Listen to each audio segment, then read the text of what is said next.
نے سوال پوچھا کہ گندم کی کٹائی ہم کرتے ہیں تو اس کے اندر محنت مشقت زیادہ ہوتی ہے تو کیا اس کی وجہ سے ہم روزہ چھوڑ سکتے ہیں؟ دیکھیں، گندم کی کٹائی کے لیے روزہ چھوڑنے کی اجازت نہیں ہے. ہاں، کسی کی طبیعت خراب ہو یا واقعی بیمار ہو جانے کا صحیح اندیشہ ہو تو وہ روزہ چھوڑ سکتا ہے. ادروائز عام حالات میں صرف کام کے لیے جو ہے وہ روزہ چھوڑنے کی اجازت نہیں. پھر جو ہے ایک بہن نے پوچھا کہ عصر اور عشاء کی جو سنتیں قبلیاں ہیں، پہلے والی سنتیں، یہ پڑھنا ضروری ہیں یا نہیں؟ نہ پڑھیں تو گناہگار تو نہیں ہوں گے. تو یہ سنتیں غیر مؤکدہ کہلاتی ہیں، پڑھنی چاہیے، اچھی بات ہے، ثواب ملے گا، لیکن اگر بالفرض کوئی چھوڑ دیتا ہے تو گناہ نہیں ملے گا. پھر جو ہے ایک بھائی نے پوچھا کہ سنوکر کی دکان کھولنا جائز ہے؟ دیکھیں، جو سنوکر وغیرہ کی دکان کھولی جاتی ہے، ایسی شاپ ہوتی ہے، اس میں عام طور پر لڑائی جھگڑے بھی ہوتے ہیں، قمار یعنی جوا بھی ہوتا ہے، شرطیں بھی لگتی ہیں، اور جو ہارتا ہے عام طور پر وہی اس کی فیس ادا کر رہا ہوتا ہے، وہی اس کے پیسے دے رہا ہوتا ہے. تو اس طرح کے مفاسد چونکہ اس میں پائے جاتے ہیں، اس لیے ان مفاسد کی بنا پر ہم اس بات کی اجازت نہیں دیتے کہ اس طرح کی کوئی دکان کھولی جائے، شاپ کھولی جائے سنوکر کی، اور وہاں پر ایسی خرابیاں پیدا ہوں.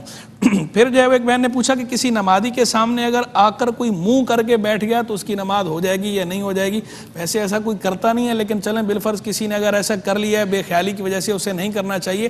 نمازی کی نماز پہ اثر اس لیے نہیں پڑے گا کہ وہ جو کسی کے منہ کے سامنے نماز پڑھنا مکروہ تحریمی ہے، وہ صورت میں ہے کہ جب نمازی نے نماز شروع کی، اگلے کا چہرہ اس طرف تھا اور اس نے قصدن ایسا کیا، جبکہ یہ صورت اس سے جدا ہے. نمازی پہلے سے نماز پڑھ رہا ہے، کوئی آ کر اگر بیٹھ گیا ہے تو وہ اس کا فالٹ ہے، اس کا گناہ بھی اس کو ملے گا اگر وہ بالغ ہے، اور اگر وہ نابالغ بچہ ہے تو اس صورت میں تو گناہ بھی نہیں ہے، تو اس میں کوئی حرج نہیں ہے. اور وہ بھی اس صورت میں بھی اگر نمازی کا رخ کسی کی طرف ہوتا تو بھی نماز مکروہ تحریمی ہوتی، یعنی ایسا نہیں تھا کہ جو ہے وہ نماز ہوتی نہ، فرض بہرحال ادا ہو جاتا اس صورت میں والا حکم جو بیان کیا. پھر جو ہے وہ ایک بہن نے پوچھا کہ کسی کا گھر تو اپنا ہے لیکن گزارا نہیں ہو سکتا تو کیا اسے زکوٰۃ دے سکتے ہیں یا نہیں دے سکتے؟ دیکھیں، اگر اس کے پاس قربانی کا نصاب نہیں بنتا تو اسے زکوٰۃ دے سکتے ہیں. اگر قربانی کے اعتبار سے وہ بندہ صاحب نصاب بن رہا ہے پھر اسے زکوٰۃ نہیں دے سکتے. بھائی نے پوچھا کہ جو پیشن گوئی کرتے ہیں کہ یہ 6 مہینے بعد ایسا ہوگا تو یہ اس کا کیا حکم ہے؟ ایسی پیشن گوئیاں جائز نہیں ہیں. یہ جو ذائچے بنائے جاتے ہیں اور ذائچے بنا کر بتایا جاتا ہے کہ یہ سال ایسا گزرے گا یا یہ ہفتہ ایسا گزرے گا یا فلاں کے لیے ایسا ہے، فلاں کے لیے ایسا ہے، تو یہ پیشن گوئیاں جائز نہیں ہے. حدیث میں اس کی مذمت کی گئی. صحیح. باقی رہ گئی بات یہ کہ جو سیاسی تبصرے ہوتے ہیں تو سیاسی طور پر کسی چیز کا تبصرہ کرنا یا تجزیہ کرنا وہ علی سبیل ظن ہوتا ہے، جزمی قطعی نہیں ہوتا، نہ ہی اسے جو ہے وہ اس سے کوئی غیب سے ریلیٹ کر رہا ہوتا ہے، تو اس کی بہرحال اجازت ہے لیکن اپنی باؤنڈریز کے اندر، دائرے کے اندر. پھر جو ہے وہ ایک بھائی نے سوال پوچھا کہ تراویح میں سورتیں ہم جو ہے وہ الگ الگ پڑھتے ہیں، تو آپ نے اس دن بتایا تھا کہ تراویح جو ہے 4 رکعت کر کے بھی پڑھ سکتے ہیں. اب جب 4 رکعت کر کے پڑھ سکتے ہیں تو ایک سورت بڑی ہو جائے گی، ایک چھوٹی ہو جائے گی، اس کا کیا کریں؟ دیکھیں، اس میں کوئی حرج نہیں ہے، کوئی مسئلہ نہیں ہے، کیونکہ تراویح اگرچہ 4 رکعت کر کے پڑھے جا رہی لیکن ہیں نوافل، اور نوافل حکم یہ ہوتا ہے کہ وہ شفع ہوتے ہیں. تو پہلی ہر 2 رکعت کا الگ الگ حکم ہوتا ہے، اس میں بڑی چھوٹی کا ایشو نہیں ہے، کوئی پرابلم نہیں ہے، آپ بے جھجک پڑھیں.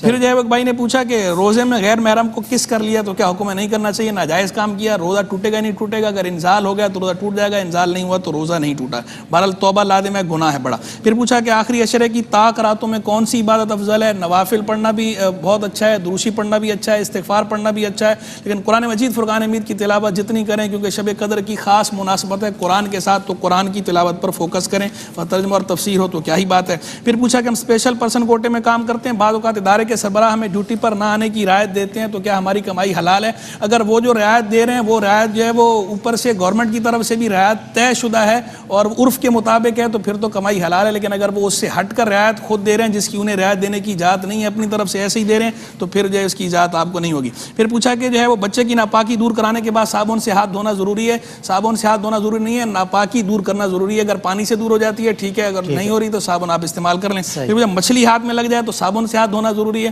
صابن سے ہاتھ دھونا ضروری نہیں ہوتا، گندگی اگر ہے تو گندگی دور کرنا ضروری ہوتا ہے. صابن سے ہاتھ دھوئے جاتے ہیں نظافت کے لیے، وہ اچھی بات ہے، آپ دھوئیں.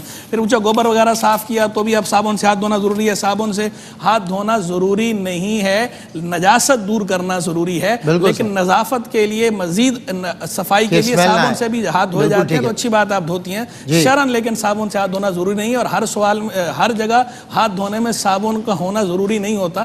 ہر سوال کے اندر یہ آتا ہے کہ صابن ضروری ہے یا نہیں ہے، ضروری ہے یا نہیں.